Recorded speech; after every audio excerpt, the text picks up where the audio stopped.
Welcome to the RSM Talk Big podcast, helping you invest well, understand money, and achieve the best tax outcomes. Your hosts today are Andrew Sykes, Chris Oates, and Young Han. Hello, everybody, and welcome to Talk Big with RSM. I'm your host today, Andrew, and I'm joined here with your regular hosts, Young. Hi, everyone. And Chris. G'day, everyone. G'day, guys. And we're also joined today by Michael Milton, OAM, Australia's fastest skier and one of our best-known athletes turned small business owner. Michael's going to talk to us today about his new venture, Quizzic Alley, and how the Harry Potter merchandise has been doing during COVID. Michael's a great athlete. He's a skier, cyclist, and triathlete. With 6 gold, 3 silver, and 2 bronze medals, he's the most successful Paralympian that Australia's ever seen in the Winter Games. His other achievements include racing in the Mark Webber Challenge in Tasmania and undertaking the grueling 293-kilometre coast-to-coast Kokoda Challenge and climbing Mount Kilimanjaro. After a long and successful career, Michael's now a business owner with retail stores in Canberra and Sydney. Like many small businesses, Michael's been impacted by the current lockdowns. Today, he's going to share his journey through the lockdown and also some ideas on how his business is adapting to the new environment. But before we jump into that, Young's going to run us through a quick overview of assistance available to all businesses and also just some interactions and feedback with clients. Thanks, Andrew. The Commonwealth and state territory governments have been working together to provide various assistance for individuals and businesses impacted by COVID-19 pandemic. For individuals, COVID-19 DSTAR payment has been provided each week if you have lost at least 8 hours of work. Each state has announced various assistance for businesses to keep their doors open so that we have workplace to get back to at the end of this pandemic. These are provided in combination of ongoing payments such as New South Wales JobSaver and Victoria's Business Cost Assistance payment. Another one-off grants depends on the state and size of businesses. We have been assisting our clients with assessing their eligibility and application process. Most of them were fairly straightforward. However, for businesses with multiple locations have been tricky to navigate, as these businesses were not allowed to get support from multiple states. Even the support from one state isn't enough to support multiple business locations. So how have most of your business clients found it, Young? Are they making it through this process okay? Well, some have been very difficult, so we actually had to go through their bank statements to pick the right period for the comparison, because picking the right period meant whether they're going to be eligible or not. Yeah, I heard that. Some businesses were being asked to provide evidence of decreased turnover despite being closed down. What was the reaction to that? Well, it's like, how do we actually prove that there was no income received? So I had to ask them to generate a blank bank statement for that period, even though there's no transaction happening. And also some kind of email with clients showing that they're no longer proceeding with the quote or any bookings. Young, when you talked about the period, picking the right period, how does that work? Is it a month, a couple of months, or what is the time period that you had to work through with clients? So it depends on which state you're in. For ACT, it was 7 days before the lockdown period and 7 days during the lockdown period. Oh, great. Cool. Welcome, Michael, and welcome to our podcast, and thank you for coming along, mate. Great to have you here. Bit of a fan, I'll admit that. So before we get into business, I'd really like to ask you about some of your sporting success. What really sticks out for me and I found fascinating was the downhill skiing record. How do you prepare to break 200 kilometres an hour on skis and what's it like? I guess there's lots of preparation involved in terms of physical, the equipment side of things, which is obviously, a little bit like a Formula One car. It's all about aerodynamics. But the big preparation and the hard preparation all happens inside your own head. And it's very much about, training. If you can do 20 runs at 180, and then some at 190 and slowly ramping it up, then, it's not such a big deal. You develop that speed tolerance. It doesn't feel as fast as opposed to, going from 160 kilometre hour runs, trying to go to 200 from there would be, almost impossible. So you use lots of little mental strategies. I'm only going a little bit higher. I'm only going a little bit faster than I've ever gone before, et cetera, et cetera. And of course, there's lots of things you can't control in terms of the environment, the snow, the weather. And, basic sports psychology, you focus on what you can control, which is your own performance and your own mental state. And what's it feel like standing up the top there, ready to go? Oh, it's everything you'd expect it to feel. It's, number one is scary. The big part about speed skiing that's relatively unique in terms of sport. There's plenty of sports that are won by the athlete who's fittest and strongest, plenty of sports who's won by the athlete or team with the highest skill level or the best technique. But there's very few sports that are won by the person with the best, I guess, mental skills and discipline to be able to control that fear. And so when you stand at the top, you experience all of those kind of the fear, the what ifs, and you put in place your strategies to distract yourself away from that, to focus on what you can control, to focus on your performance. And that's what it becomes all about. What an amazing achievement. Out of everything that you've done in your career, what's been your personal favourite moment? Oh, I think my personal favourite, and this is going to sound a little bit bizarre, but there was a training run that I made in Thredbo. And at the end of the run, I just went, that's going to be as close to perfection as I will ever get. And I will never be able to do that with, in a big race or with the pressure of performance or anything. And I guess it's probably different to what most people think. But, one of the things I really like to strive for was the unachievable perfection and the personal satisfaction of realizing that I've just come as close to that as I'll ever get. For me was a huge, huge satisfaction. The joy of doing it very well. So you obviously still enjoy competition and what goes with it. Are you still looking to compete at the elite level? Absolutely not. I'm way too old and way too fat. And, I like to compete these days against myself, and that's what it becomes about. It becomes about competing against yourself, against what you might have done in recent history rather than ancient history. And I guess that leads to my question. After such a successful sporting career, how have you found the transition to running a business? It's totally different. Yes and no. I guess, you don't come into a business like this and you don't come out of a sporting career with no skills and no experience. Whether it be the experiences of growing up in a retail environment with my parents' retail ski shop, working in different environments throughout my career, I come into this with skills and experience. So, there's certainly a lot of things that are different. I probably, there's probably pretty similar levels of motivation, maybe not quite as similar levels of fun. Because, being a professional athlete, especially in a sport like skiing that I just have a lifelong love and passion for, there's ways I can make my business fun, but at the same time, as in any area of life, there are always going to be things that are not fun. And perhaps a pandemic falls into that category.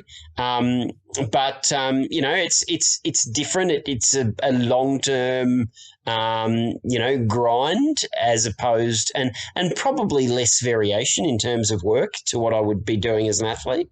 But, I find it immensely satisfying and what we've been able to create with the environment, with our customers, has been absolutely fantastic. That's great. And then another question, I was looking through your shops and it's all about Harry Potter. So why did you choose that? And when did you actually open the shops in Sydney and Canberra? So for those of you who don't know anything about Quizzically, we are a small retail business. We opened in Canberra in September 18 and in Sydney in December 2020. And I guess when we first had the concept, and it was really interesting, I was walking out Mount Warning with my kids. You know, it's a 4-hour bushwalk hike, young kids who are 7 and 9. And, to get kids walking and make that work, you've got to keep them busy and thinking about anything but the walk, the pain in their feet, just distracting them. And so we wound up with this 4-hour Harry Potter quiz session. And we're just talking about Harry Potter. We'd all watched all the movies and books, and we had my daughter had just read The Cursed Child story, and we just had a great time quizzing each other. And then the next day, I was driving south from Byron, and I thought, if we open a Harry Potter store, I can play a character. My name's Michael. I have one leg, so I can be nearly legless Mick, which comes from Harry Potter. If you're not a fan, nearly headless Nick, who's played by John Cleese in the movies. We can just have fun with it. And I guess that's one of the key points about what we do here is that it's business, sure, but at the same time, we're working with a product that we have a passion for. I went to university to become a primary school teacher and interacting with kids on a daily basis and all of these things, I guess, lift that fun level that we were talking about before to something that could be fun.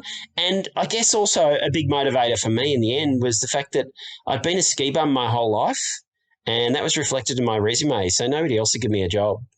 That certainly makes your job very interesting and more fun. Out of all that fun moments and how it started, do you have any particular very difficult time that you want to share? Oh, there's obviously challenges whether, starting the business, particularly something as unique as what we do. We're not following anybody else's path. We're, creating our own recipe. And so, whether it be trying to fund the startup in terms of startup stock and fit out, et cetera, developing, I guess, expertise in the look and feel, which is super important. And, I think, many times many people would think in the modern era, even pre-COVID, that you're crazy going into retail. But to make a store that's unique, that's a real experience to visit and be here physically was a key part of what we tried to achieve back then. And I think it stood us in good stead pre-COVID, perhaps post-COVID and during this era, that all of that work and effort and investment into a physical premises is perhaps a bit wasted, but we're crossing our fingers we get back to that in the not too distant future. Yeah, you're right, Michael. Starting a business at the best of times isn't easy, and even just running one definitely comes with its challenges. And you throw COVID into the mix. You said you go through the tough times. So how has the pandemic actually impacted the business? So I guess at the start, obviously, the first thing that hit us was cancelling about 100 birthday parties. So our store is structured so we have a retail space and then we have a visiting theme party space, and we run somewhere 8 to 10 parties a week. And so we're pretty in demand. So we're getting booked 3 months plus ahead. So, trying to take that liability because we've taken their deposits. Cancelling parties and cancelling that volume of work is definitely a challenge. Something that was probably something I'd done before, actually, because in the middle of my public speaking career, I had about 20 public speaking gigs booked, and I got cancer and had to cancel them all. And, saying no to work like that, saying no to income like that's certainly a big challenge. Adapting into a period, particularly during the first lockdown, where we had some physical trade. People could come to the store in limited numbers, et cetera, et cetera. Developing expertise and resources. We run live streamed Harry Potter trivia every Wednesday night. which is hard work, but is a great way for us to continue to engage with our audience, our customers, to show them new products that are arriving to drive online sales. So they're all things that we've kind of pivoted into and developed expertise around. So I think I've hosted about 25 nights of trivia now, which actually turns into 50 because we do one for our younger audience based on the first 3 books, and then we do a full-on adults in-depth one later in the night. So it's a busy time. The second lockdown has hit us harder, partly because, in the middle of that, December 2020, we expanded into our Sydney store. So we've got 2 stores, 2 sets of rent, 2 sets of wages, etc., and a longer, more restrictive lockdown has definitely hit us harder. And so, we really are just trying to hold on until we can reopen, and then doing what we can, which is limited at the moment, to invest into stock for Christmas, which is obviously a great opportunity to try and recoup some of these losses.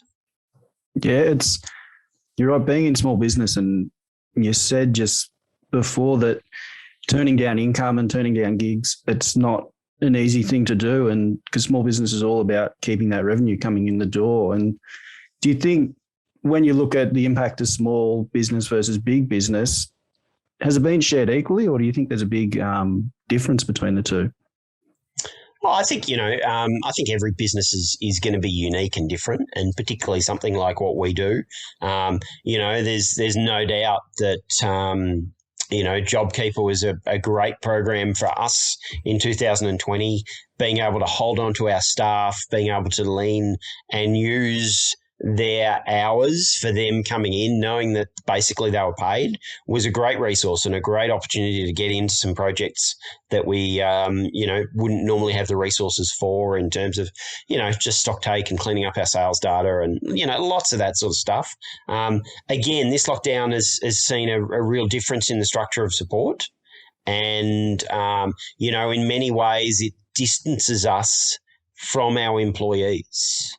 There are plenty of our employees who are getting a Services Australia payment for a reduction in their work hours. But as soon as we give them some work, maybe half what they get normally, they're getting less support out of the government. So it's a disincentive for us to get them into help.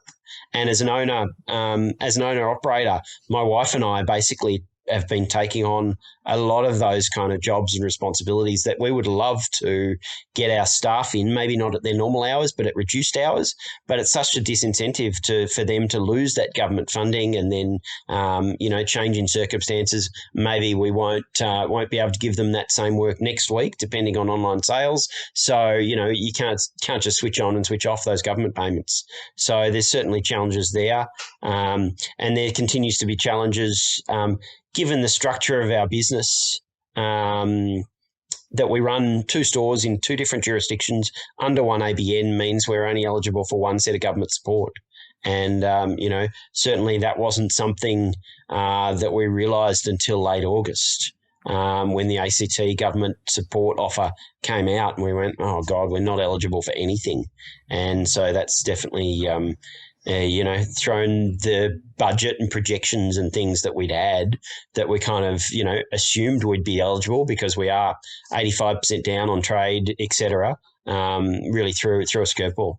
Yeah, and you mentioned in the 2 jurisdictions, just how did you go about working out what you needed to do in one state and what you had to do in the other, or whether it was worth applying in one state or the other one, or, how'd you go about that? Well, I guess, Sydney went down first. So, we went through the New South Wales government system, followed the steps. It's all relatively well explained online, got some support from our accountant, and went through the process of applying for government support in New South Wales, and that was great.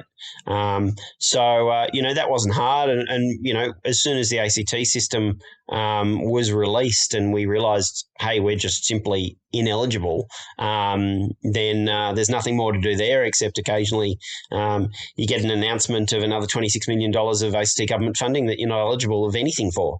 So that's a bit of a kick in the guts, but that is what it is.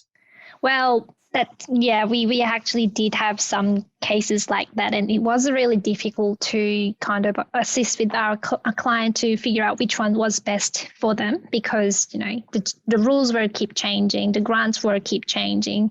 So I can certainly understand what you've gone through. So if you do have a magic wand and maybe getting some magical power from Harry Potter, what kind of assistant do you think you really need right now? I do have magic wands. I have a shop full of them. However, unfortunately, I'm still a muggle. What sort of support would I like? I guess that direct government support model is one that, who doesn't like direct injection of cold hard cash.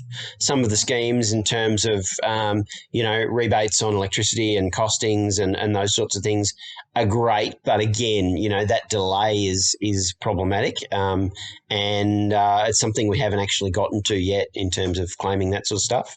I understand that the federal government rules mean you can't double dip and you can't claim in two states. But I guess that eligibility means that you are ineligible for not only the federal government funding, but the state government funding as well. As a business, it's 85% down. I quite like the Victorian system where you've got to be 70% down to be eligible as opposed to 30. And so that direction of support that's, a little bit more focused on a narrower audience sounds pretty appealing to me. But what would I like? I'd like something to support my business in the ACT. My expectation is not that it would be at the full level, but that I would get, maybe the ACT half that they're putting in. That would be great. But at the same time, I need to be able to let go of that because it's, I've lobbied to the ministerial level, et cetera, and that's not going to happen. So, we need to move on from that and be focused on what we can do to maximise our online sales, minimise our costs, and try and make sure we're still here when Christmas comes. Thanks for that, Michael. Some great points there, and it's great to get some insight into how it's impacting on a real small business. But lockdowns won't last forever. Are you starting to plan for recovery yet? Yeah, absolutely. Obviously, we've recently had some great announcements of roadmaps out from the ACT and New South Wales governments. I've been planning for a number of weeks on working towards a potential opening date and hoping that can happen. I'm in a really fortunate position where basically all of my staff, and there's about 20, have all been vaccinated, et cetera, or at least one dose at the moment. So that's something I don't really need to worry about too much, and that makes my life pretty easy. But there's lots of things from training our staff to deal with more problematic customers, particularly in jurisdictions where there might be unvaccinated people excluded from the store. Looking for problems, even things like, what if we get an unvaccinated delivery driver? How do we deal with that in terms of, in theory, by the law, at times we might not be able to allow them into the store. Therefore, we might have extra work for our staff to do to bring a shipment into the store. So there's lots of things there. It's a little bit complicated in our Canberra store by our party room because the party room will open at a different date to the retail outlet.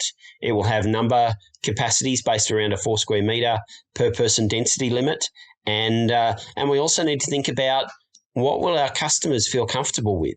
Will they feel comfortable with a group of people coming into a party space indoors? We've probably decided that we need to wait until after the kids are back at school to reopen that space. So they're used to kind of congregating in a group indoors. Yeah, some challenges ahead. And speaking of what's ahead, what's next for you, Michael, and for Quizzic Alley? I think, the focus, we're certainly, not thinking about expansion or anything else. We're thinking about how to make sure we're here for Christmas and how to make sure that we, continue what we've been doing and continue to offer a great experience to our customers, and hopefully a great experience, but a safe experience coming into our store as well. Certainly there are probably some opportunities next year, just given the explosion in online shopping. How do we replicate some of the experiences that we offer people in store in a more online environment? So there's some opportunities and some plans and some ideas there. But at the same time, when you're in the middle of a crisis, you're probably thinking about more immediate stuff than too much forward planning. Thank you, Michael, for sharing your journey and some great insights. Thank you to my co-hosts, Young and Chris, and to our listeners today. If you enjoyed this episode, you can subscribe to Talk Big on your favourite podcast platform. Thanks again, and we'll see you next time. Talk Big. Create, save and protect with RSM.